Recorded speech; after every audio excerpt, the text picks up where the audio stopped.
y'all, welcome back to my channel. Today we're working on Roxy's Journal of Stitchery Volume 4. This is prompt 9, which is something found. Well, listen, everything for this project was something found, and I didn't find a lot. So, you may have noticed that a lot of the things for this project I am making myself. And I think today's going to be much the same. Because as I was wandering around trying to figure out, well, what else do I have that I can find to put on this project, I had to take a break and go dig around in the garage for some Halloween costumes. And while I was out there, I opened a bag and I found my needle punch kit from when I was a kid. So I couldn't believe it. It was just sitting right there on top of the bag. And I was like, I think I just found my project. So let's look at some of this. It was so much fun to go back through. This kit is dated. Where did I find the date? I want to say 1986. Let me find a paper that says that. Oh, I can't remember where I saw it now. It was like 1984 or 1986. And I can remember buying this while I was on vacation visiting my grandparents in St. Louis, Missouri, and I needed a project. We went to the craft store, and I ended up coming home with this. And these are the patterns that came with it. So, I love the shells. I can definitely foresee a project with the shells. I'm going to be working on this. The cranes with the sun and the reeds behind them. I'm doing that for our project today. Here's the other sheet of patterns. I think this duck and her little baby duckling are super cute. Here's some really useful flowers. So everything was still in here. Apparently back then I was planning on doing something Tom and Jerry, which is pretty ambitious for a 10-year-old, but I was a crafty kid, so I'm sure I thought I could handle it. We also have here, what is this? Oh, just a piece of filler pages, it looks like. Oh, these are papers that I was making patterns on. And then just some more instructions. So, and it also came with this handy dandy, what do they call this? Pretty punch. It's like a dial-a-punch or something like that. Let's see, what did they call it? Dial-a-loop, the revolutionary new punch needle. So it has multiple different sizes going everywhere from size A to F on this one punch. But the needle is very, very fine. So, that kind of limits what kind of fibers you can run through there. But that's okay because as we know, the only fibers I can get my hands on are DMC floss. So I think it's going to work. It did. I also have all of this is the little carrier that goes onto the back. I don't know if I'm on screen here. And then your bobbins of yarn run from here. I can recall as a kid, I hated using this thing. It would interrupt the flow of my bobbin. But the point is, I went to the store and I could not find any of these little bobbins of yarn. I could find needle punches or the needles, but I couldn't find any thread. I did talk to a lovely young lady there. Her name was Danny, and we talked for probably about 30 minutes about needle punching. And we decided that the kits had DMC floss in it, so I'm going to use DMC floss. And it's all going to work out just fine. Danny, if you're out there watching, hey girl, it was so nice to meet you the other day. So, threads decided, project decided, next issue, what am I going to put it on? I went out the other day and found this fabric in the blue violet, that color that I just love that's in this color palette. And I thought, this is what I wanted for my background fabric. Came home, put it in the loop, tried the needle, and this will not work. All of my loops pulled through. The weave is clearly not fine enough, so it wouldn't work. So then I was like, okay, well, what else do I have? I have the light blue linen that I was originally using as my background fabric for this project, but I've started to cut the 2 pieces that I had sewn down to it off because this is going to be too small. And online it says linen will work. So I tried to use this. It also did not work. So then I was like, okay, Danny turned me on to the fact that maybe they have monk's cloth in the fabric department at Walmart. So I went, and sure enough, I found monk's cloth on the bolt. And I bought, I don't know, maybe a quarter, half a yard of it for $4. But I was pretty suspect of this because the weave was just really big. And I was like, well, I mean, maybe what kind of magical properties does this fabric have? But it says it's monk's cloth. That's what they say to get. And so I bought it. It did not work. This monk's cloth must be for like a really, really chunky fat yarn, like for rug making or something, but not for the project I have. Which brought me down to my last resort. I found out in my garage a little punch kit. This ring came with it, and this punch needle came with it, which is a pretty good size, and it had yarn, like acrylic yarns in it. So this will definitely take a larger yarn. And this was probably just a gift to one of my kids from the Easter Bunny or something like that. And then when they don't get used, they end up in a box out in the garage, a craft box.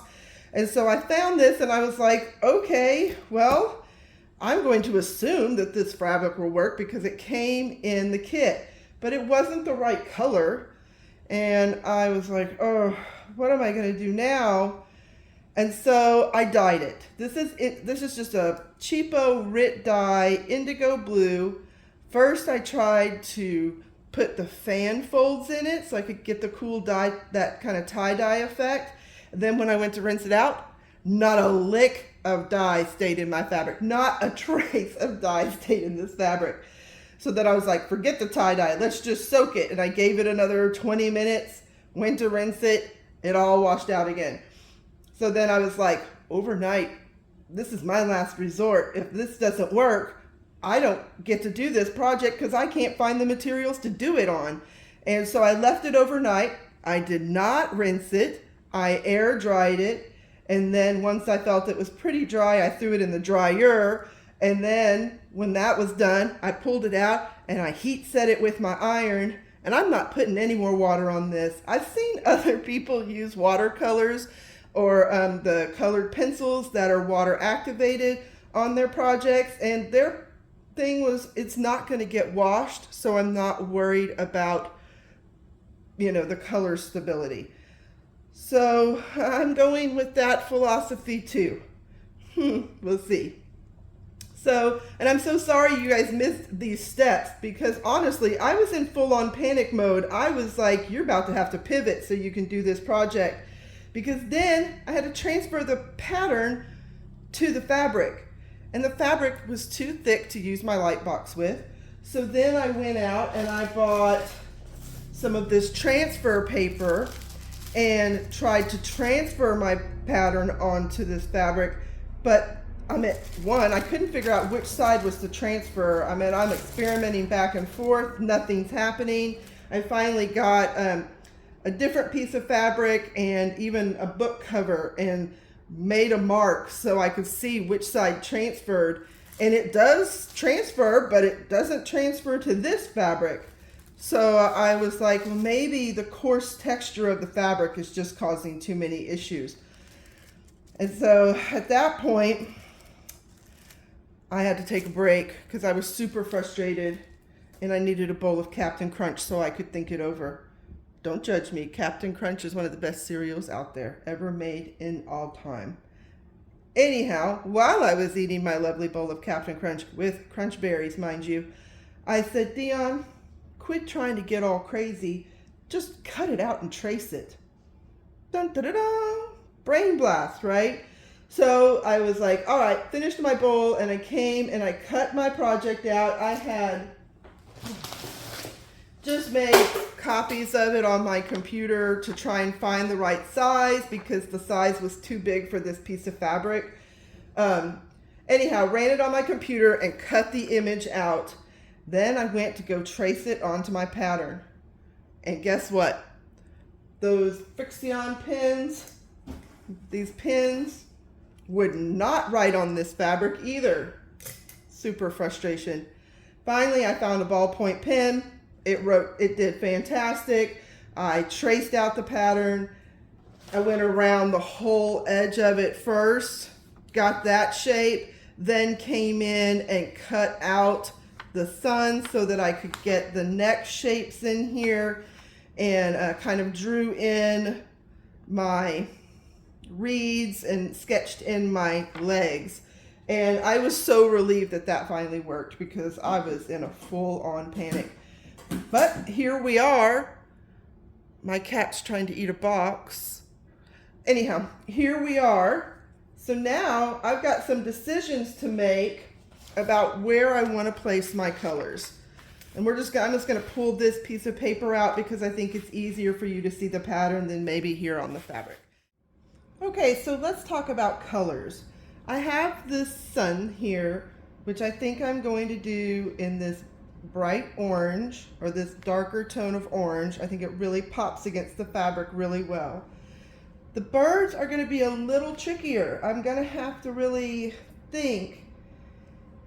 I feel, oh, you know what? I actually need to turn this over, because if you notice, this side didn't dye as dark as this side, and this is going to be the working side of my project. This is where the project's going to show.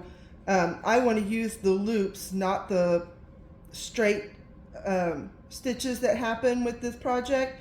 So I'm going to have my loops showing on this side. So this orange pops off of this beautifully. Now we need to talk about the first bird. I feel like he needs to be darker than the front bird. And so I've got to find which of these colors, like that totally disappears. This stands out okay. This blue, the royal blue, it really just kind of disappears. This also kind of disappears, but this is darker than that one, so I might have to go with this one. And then we have the light blue, which can be this bird here in the front. This is going to be the bird in the back. I think I'll make the reeds out of this. I'm tempted to bring in this weird Pluto orangey yellow as highlights, maybe on the lit edge of the plants, and maybe even as kind of a halo around the outside edge of the sun. I think that would be kind of cool, and I think it will also help these reeds stand out more, this dark blue. And then I think I'm going to end up having to use this color for their legs. And I think that's going to be my palette. These other ones are just, they're too close to the background color and they don't stand out. So there's our colors chosen. I hope you like them. I think what I'm going to start with, I'm going to do the sun in my lowest loop. And my feeling is that I need to go from smallest loops and then build up my loops, because I really want that layered effect to help me define the different images as well. So let's start. Since I'm thinking I'm going to do a lighter orange edge on this sun, let's go ahead and start there. I'm using 3 strands of my DMC floss. So let me get this peeled apart. I maybe should have done this in advance, but that's okay.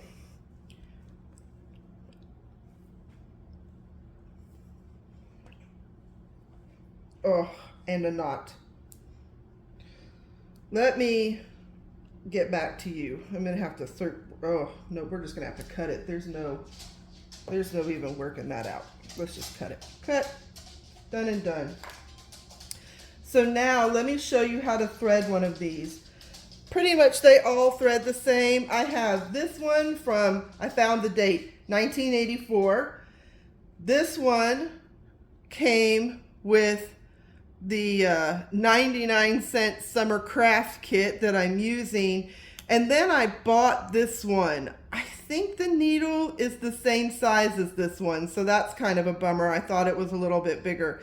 It may actually even be a little bit smaller, to tell you the truth, but it doesn't have the dial on it, and I kind of like the idea of just using this one to run all of my loops through. So to thread this, you come in with your threader. I'm going to do it down here because I don't want to be too close, but I want you to be able to see. So you come through the needle end of your threader, or your needle. You come through the needle end of your punch with your threader, and see it comes out here at the end. And then it just works like any other threader. You're going to get your fiber in between the little wires so that you can pull it through. Pull that through and see it's come out the other end of the needle. Next, I'm going to take this off of my threader because I need to come, I just don't know how well you'll be able to see this. There's another little hole on the other side of this thread, of this needle, and you're going to thread through that hole. And again, put your fibers between the wires and pull them through. Oh no, be careful not to pull the whole thread through. Come on, wrong thread, this one. All right, so now pull this a little shorter. I've got this little tail hanging out, and that's threaded. Let's go ahead and also get this put into our hoop. You're going to work on this project technically backwards. I'm going to put this in my hoop and work from this side, but the real work will show on the other side. So let me just get this in my hoop nice and tight.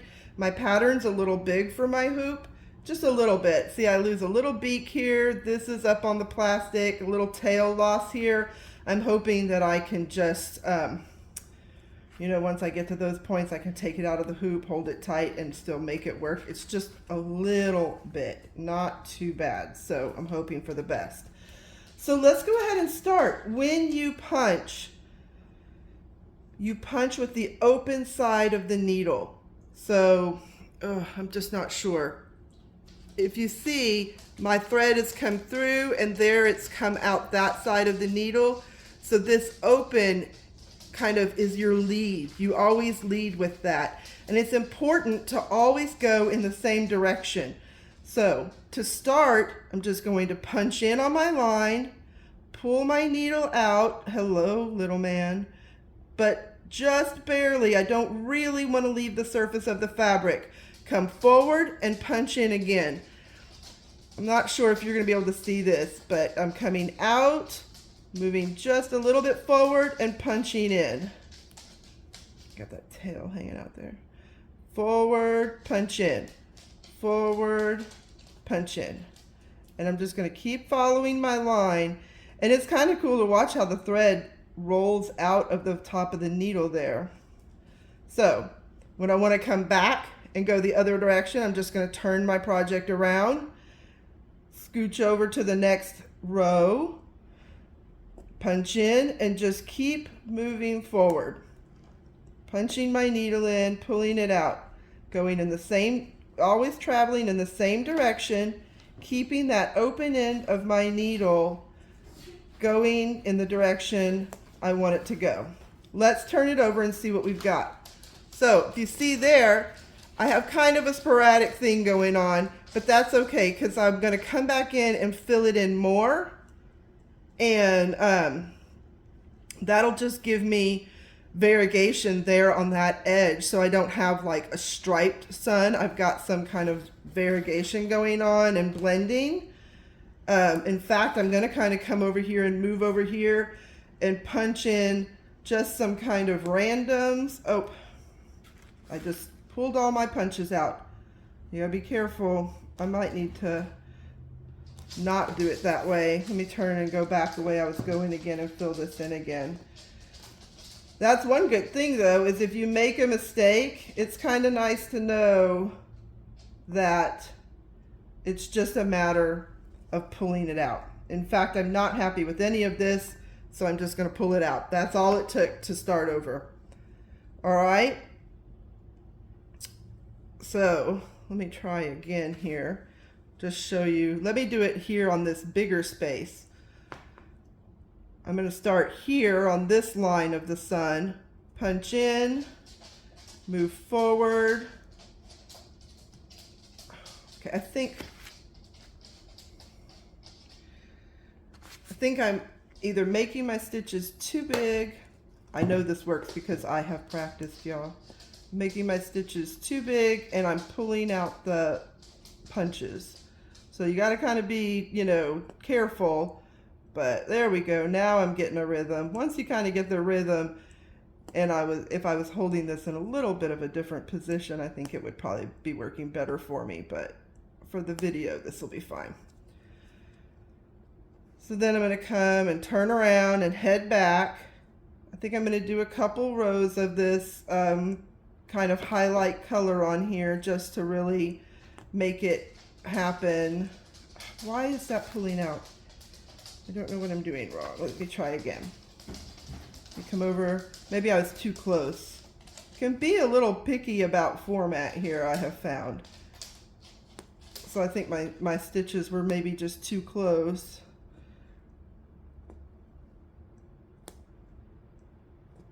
Oh, I know what's wrong.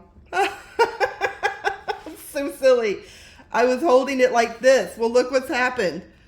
My yarn is stuck between my hand and the thing, so it can't flow. So I'm just going through and just pulling the stitches right back out because I've put tension on my string. So let's get this now over my hand, not under it. And let's try again. Oh yeah. Now my stitches are staying in. Sorry about that, y'all. So, if you can see, see how I've really got kind of just a smooth rhythm going, and I'm just going for it. And that's going to come all the way over here into my plants. I'm going to fill this, let's see how that looks. So, see, just kind of a sporadic, but I can come back in and put a few more in there and fill it in, and it will start to fill in better. Let's see what we got here. I'm a little closer because now I'm not so concerned since I figured out that I was the one messing it up and pulling the stitches out with my hand. So I can get a little closer. Oh yeah, see, you're going to get a fuller fill that way. So then I'm done with that color. So I'm just going to hold it and pull my thread out. You don't tie knots, you don't do anything else. That is the magic of the month cloth, is that it's the way it's woven, it opens for your needle and then closes back over it, and it pinches onto those yarns and holds them in place. So that's why there's no knots, and that's why if you make a mistake, you just pull the string and it will all come out and you just start over. So let me trim these off. I'm going to, and let's try to use some of the darker orange because that's kind of my highlight line. I keep wanting to call it a corona. I don't know if that's right, but you know, just kind of that shiny, a little bit brighter line there at the surface. So we're going to cut some of this. Hopefully I can get it split out without knotting it.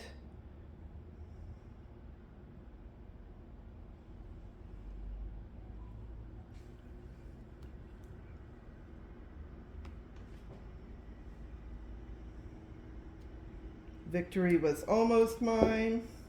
All right, so let's thread up again. I'm going to do this again through the hollow tip of the needle here. Put my threader in. Just like you're threading any other needle, it's just, I guess, super long maybe. Pull that out. Thread through the front of the needle with the little special extra hole there. Get in there. All right, I'm gonna shorten this a lot. Get my threads.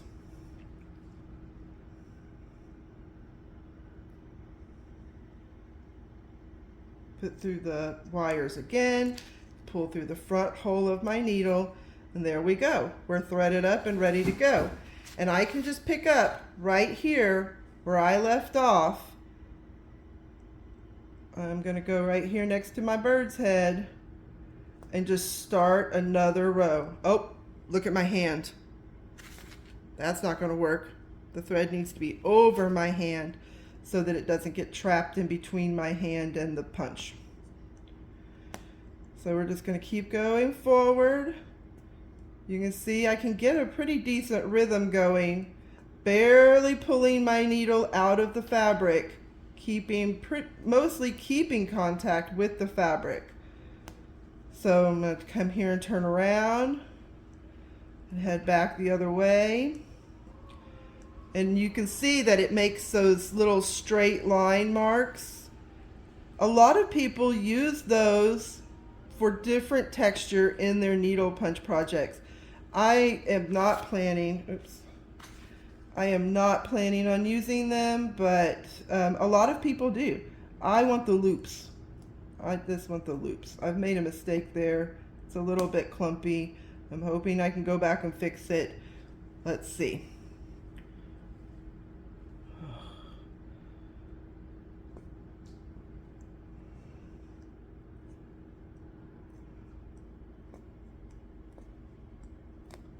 Punch that in, punch around in there. Try to fill that back in.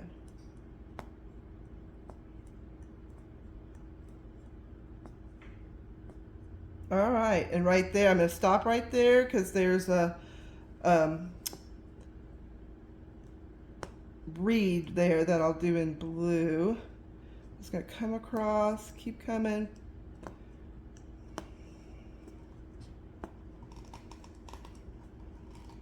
I hope you guys are well. I am having such a good time making these videos. I hope you're enjoying them. I have had several new subscribers, and I just want to say thank you so much for your support and welcome. I don't want to say your names because I don't want to violate your privacy, but I do want you to know that I've seen you and I'm so excited. Oh, I ran out of thread. All right. So as you can see, I've got some gaps and I'm gonna have to come in, and it's because I didn't put my lines close enough together, but that's okay because when I'm done I can come in and I can be like, I need to work here a little bit more and fill in, and I can just come in and fill it in. So I'm gonna work on this for a little bit and I will come back to you with the progress update. Maybe I'll get the sun and these reeds done, and then I'll come back to you when we're ready for the birds, because I'm going to change my loop size when I get to these birds. All right, I'll be back in a little bit, y'all. Hey y'all, I just wanted to pop in here real quick. I'm gonna finish this row of stitches and then I'm gonna show you where I'm at on this. Coming around this bend. Cut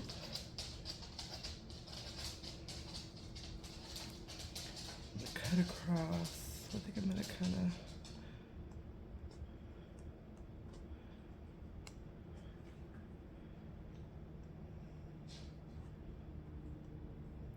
So I finished the sun and the plants. It took me about 2 hours.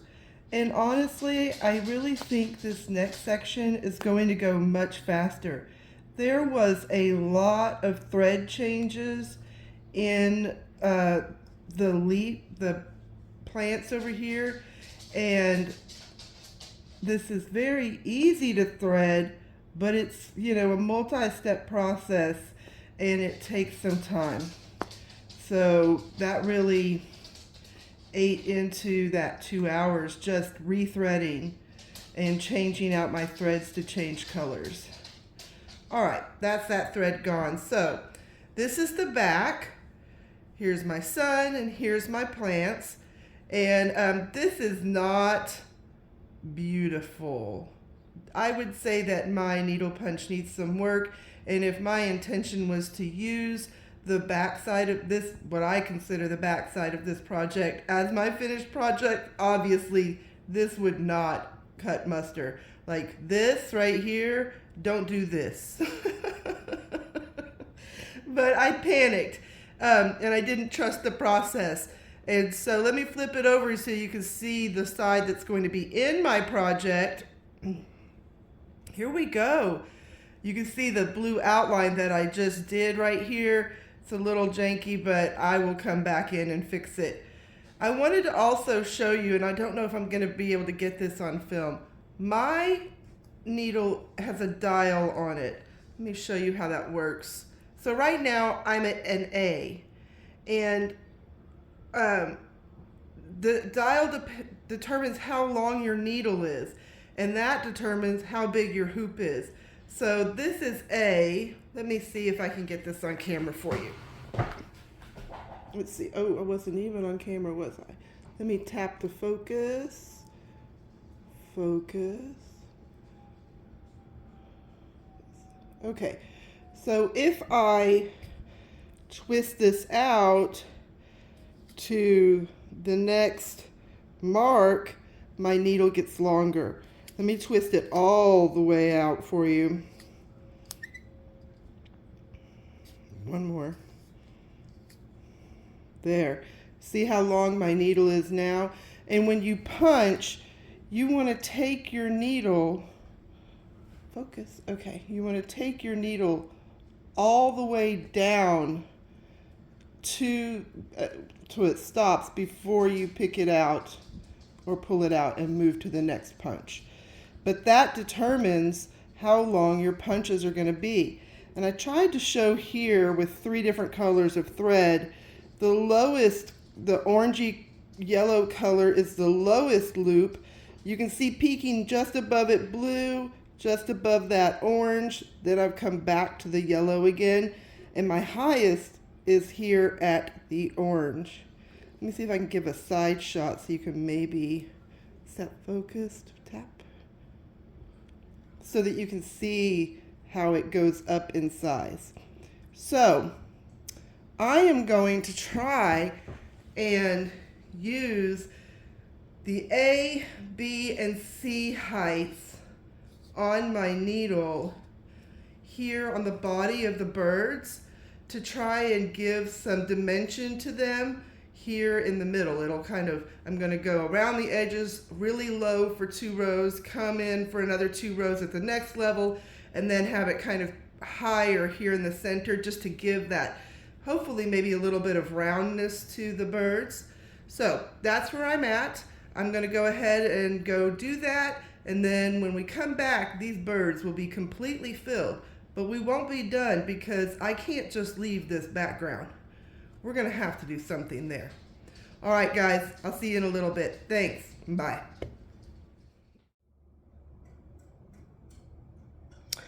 So, hi y'all. I just wanted to come in here real quick because I thought this was a great opportunity to show you a project that has gone completely awry. This is what's called too many ideas on one project. I love the felting, and I do have another idea for it, but it's really interfering. To see if I can get close here. It's really interfering with the definition on my needle punch, which is what I really want to stand out. So down here, I've already started cutting out the circles that I have. I'm going to strip this all the way down, and I'm so relieved to find out that I can pull the felting out of the fabric pretty much 100%. I may have to do a little extra cleanup, but I think it's going to be okay. And then I'm going to take another run at this. I'm really kind of liking the orange line here, and I think I'm going to, after I strip all of this away, I'm going to go way simpler and kind of stick with some lines in here, which I think will go more with the 70s early 80s vibe that I'm getting off of this, not only the needle punch, but the scene itself. So I hope that works out. I'll come back to you. I just thought this was a great opportunity for you to see that sometimes your project just doesn't work out. And if it's really horrible or you feel it's horrible and you can't live with it, you got to take the time to change it. So I'll see you guys back later. Fingers crossed. Bye. All right, y'all. Well, as you can see, crisis was averted. Fortunately, I was able to get most of the felting pulled out. There may be a slight haze here, but it's not taking away from the piece. I added in my 1970s race lines, and all is at peace in my little child's mind, because this is what I feel like it should look like. This is just the childhood memory I have of artwork like this from the 70s into the 80s, and everything had these racing stripes. And so it looks the way I feel it should, and I'm very, very happy with it. This is a lesson in, well, like I said, letting the ideas get too far away from you and too many ideas on one project. But it was also a lesson in perseverance. Do not despair if your project takes a turn. Pause and really pay attention and see, because I was perilously close to cutting these birds out of this fabric and reapplying them to a separate piece of fabric. But fortunately, I just took a moment and tried to see if I could get the felting off. The top layer came away easy, and then I was able to flip it to the back and pull some more through. And it just took about an hour of using my little finger tools here to pull all of those fibers out. So we're completed with prompt 9 on project 2 Untitled for the Journal of Stitchery. And prompt 10 is going to be words, which I have chosen not to use for project 2. I just don't think typography belongs on this project. So then we're up to prompt 11, which is weaving. I'm super excited because I'm going to go back to my childhood again, and we are going to create a weaving with all the fibers that I have used in the project so far, and I'm hoping to really get a lot of great texture in there. So I've never done it. I'm looking forward to it. You know, as with all things in this project, I've never actually done the projects completely. So this will be fun.